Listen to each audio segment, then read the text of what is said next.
Buenas noches, mis queridos espectadores de Relatos de Terror García. Es un verdadero placer saludarlos una vez más. Prepárense, porque esta noche les traigo las historias más impactantes, las experiencias más escalofriantes y las situaciones más inexplicables que nos llegan directamente del más allá y lo sobrenatural. Presentamos El asesino menos pensado, narrada por texto de Gabriel Antonio Pombo. Theodore Robert Bundy, quien pasaría a la galería de asesinos sexuales como Ted Bundy, vino al mundo el 24 de noviembre de 1946 en una clínica para madres solteras, donde residía su progenitora. Tras su nacimiento, su madre lo trasladó a la casa de sus abuelos, donde fingieron que el vástago en realidad era hijo de su abuela. La chica que lo había concebido se hizo pasar por su hermana mayor para,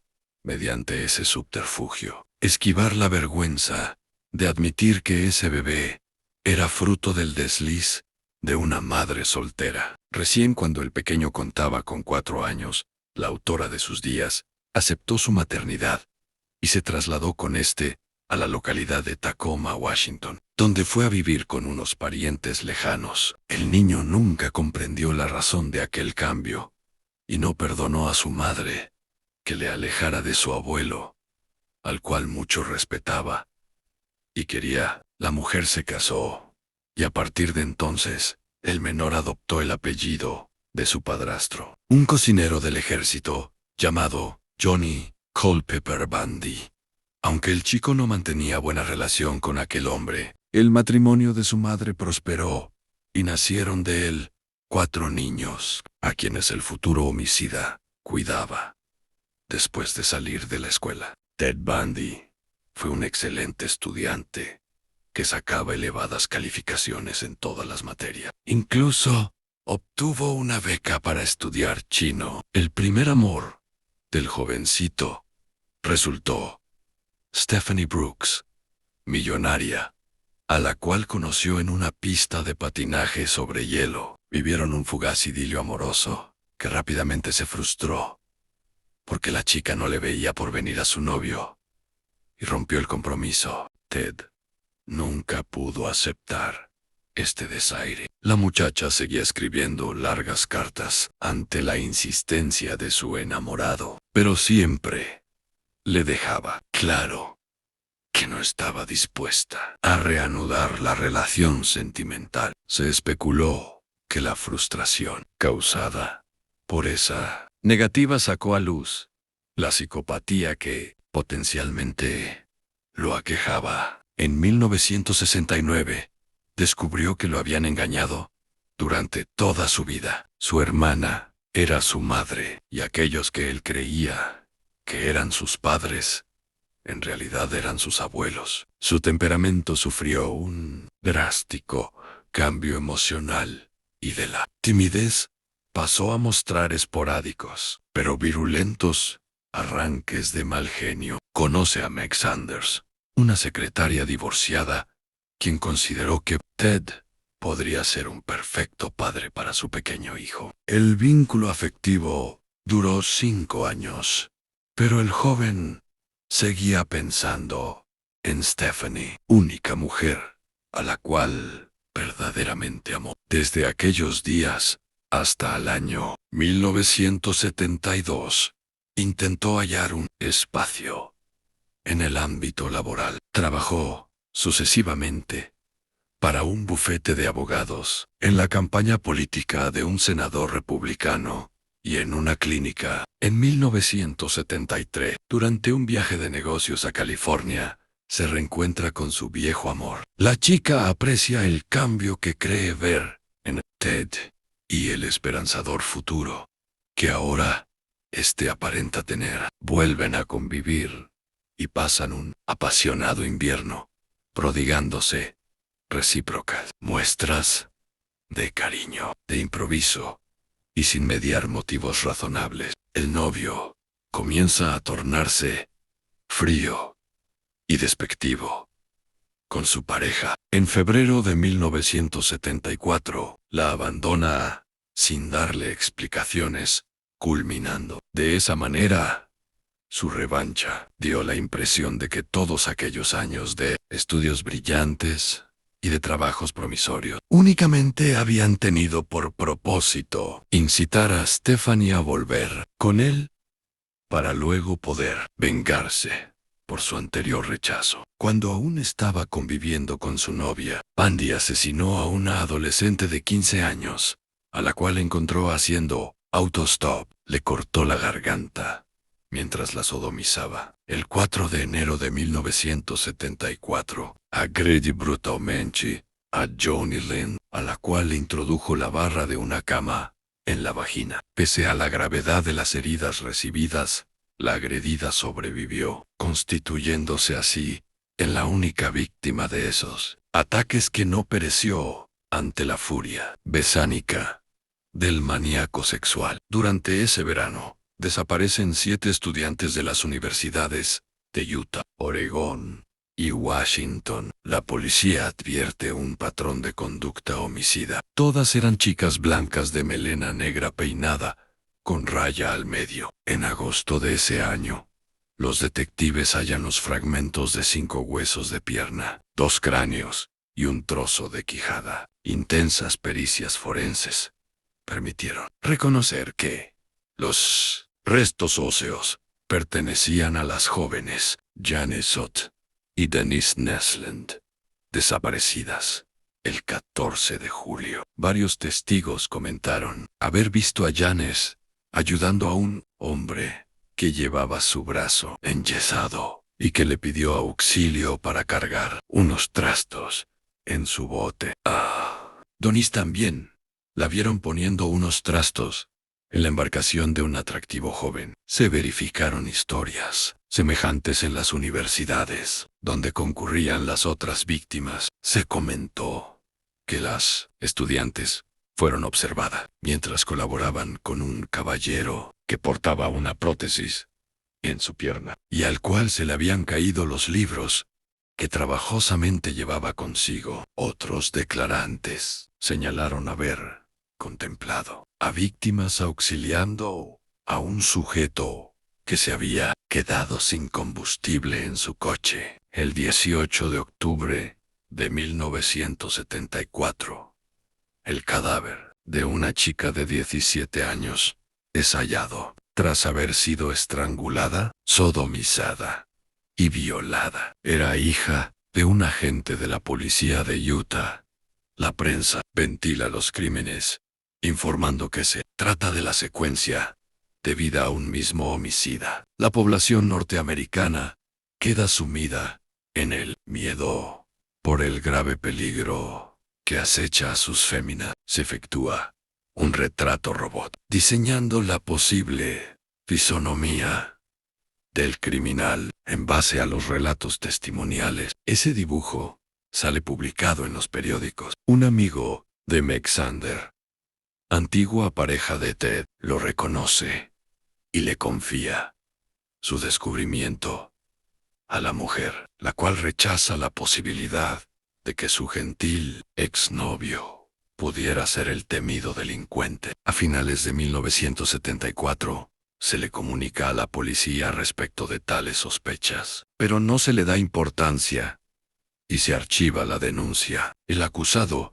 era una persona respetable en la comunidad y pensaron que mejor era concentrarse en otros candidatos que por su baja clase social y malos antecedentes parecían contar con más probabilidades de ser el autor de la secuencia de asesinatos. El 8 de noviembre de 1974, el depredador comete un error garrafal. Se presenta ante Carol Dorange, de 18 años, alegando ser un oficial de policía de apellido Roseland. Le afirma que descubrió a alguien tratando de robar su coche y le pide que lo acompañe para verificar si no le han sustraído algo del mismo. Ella aseguró que su automóvil estaba intacto, ante lo cual él insistió en que debía acompañarlo hasta la comisaría local para registrar una declaración. Ese argumento determina que ella suba al coche del presunto policía, aunque pronto advierte que el conductor toma rumbo en dirección contraria. Nerviosa, la muchacha le requiere identificación al supuesto agente, ante lo cual éste le enseña, con un gesto rápido, una tarjeta de crédito. Antes de que la víctima pueda percatarse del engaño, el falso policía frena abruptamente el rodado, tratando, acto seguido, de esposarla. Ella se resiste y se produce un forcejeo. Para librarse, la mujer le asesta a su atacante un fuerte golpe en los genitales, tras lo cual logra abrir la puerta del vehículo y escapa corriendo. Grita desesperada, pidiendo auxilio, y una pareja que transitaba en automóvil acude en su socorro. La trasladan en estado de histeria hasta la seccional policial más próxima, donde relata el intento de secuestro. Minutos después, una patrulla sale a la casa del ofensor y revisan la zona sin éxito. Este fracaso pareció volver más descuidado al matador, cuyas ansias de sangre necesitaban ensañarse con nuevas víctimas. Intentó repetir el truco que le había dado frutos en el pasado, pero a Jane Graham menos, a quien le solicitó le ayudase a subir trastos a su coche. Tenía una cita y estaba atrasada, por lo que no le prestó atención. Cuando tiempo más tarde se enteró que había estado frente a frente con un salvaje psicópata que se valía de aquella treta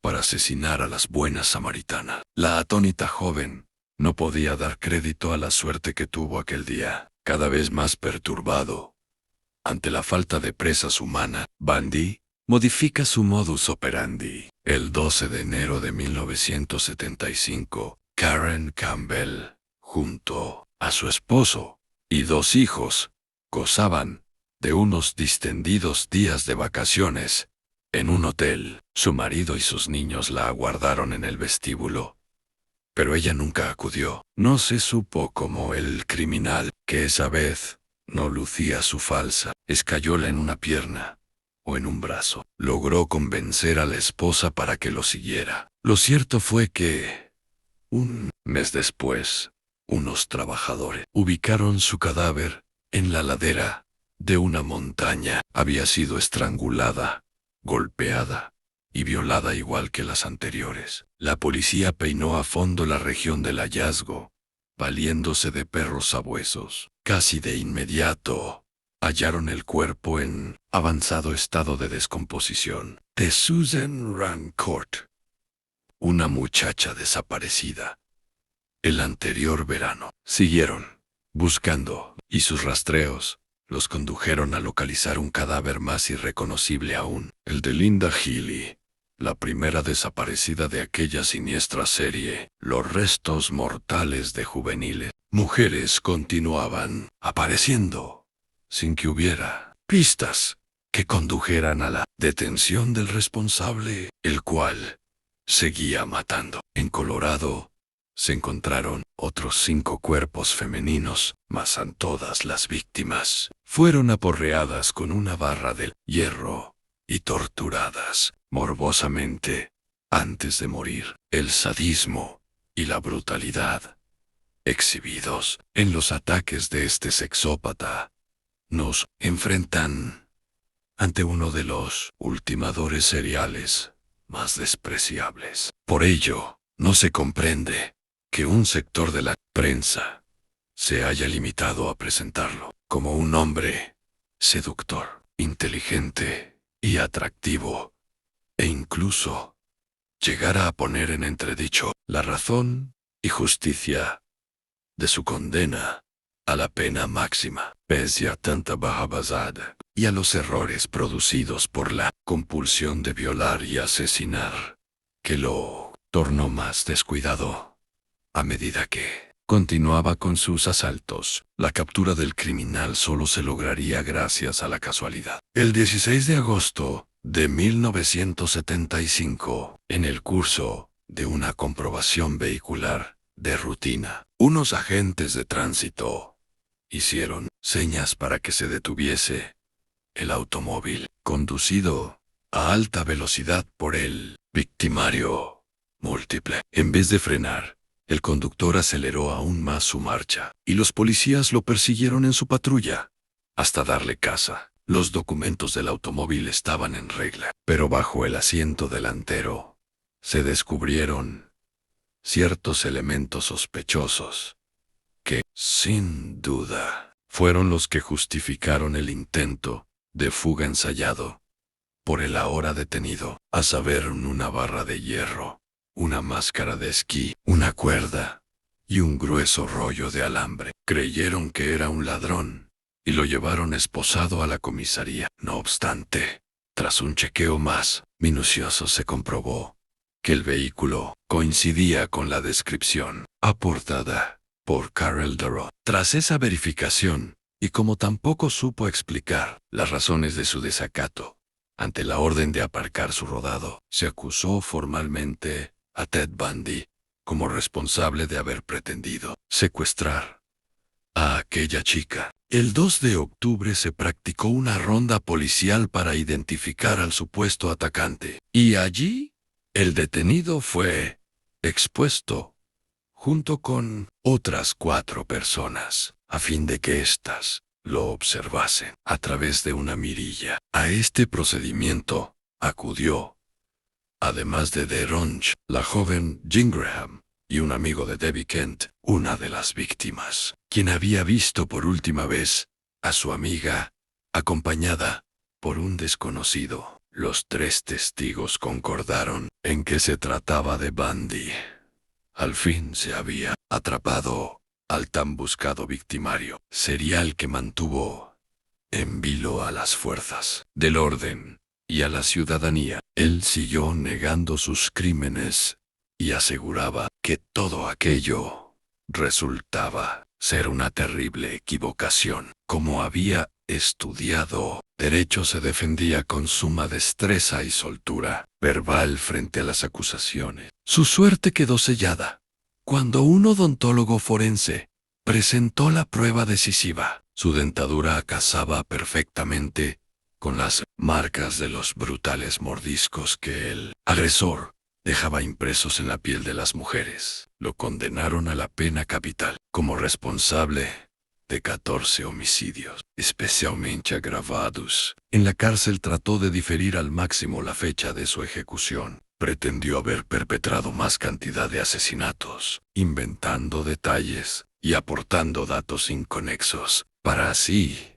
ganar tiempo. Con las reconstrucciones y búsqueda, llegó al colmo de proponer ayudar a las autoridades a capturar a otros victimarios, aprovechando que por aquel entonces hacía estragos el caso de los crímenes del Río Verde. Otra secuencia de muertes violentas que tuvo por objeto a prostitutas. A los psiquiatras que lo examinaron durante su confinamiento, les afirmó que mataba porque las víctimas le recordaban a su antigua novia y que la razón de sus ataques consistía en el deseo de vengarse de su madre. Se lo dictaminó como esquizofrénico, y el 24 de enero de 1989 murió ejecutado en la silla eléctrica. Si este relato te atrapa, no olvides regalarnos un pulgar arriba y dejar tus comentarios. Queremos saber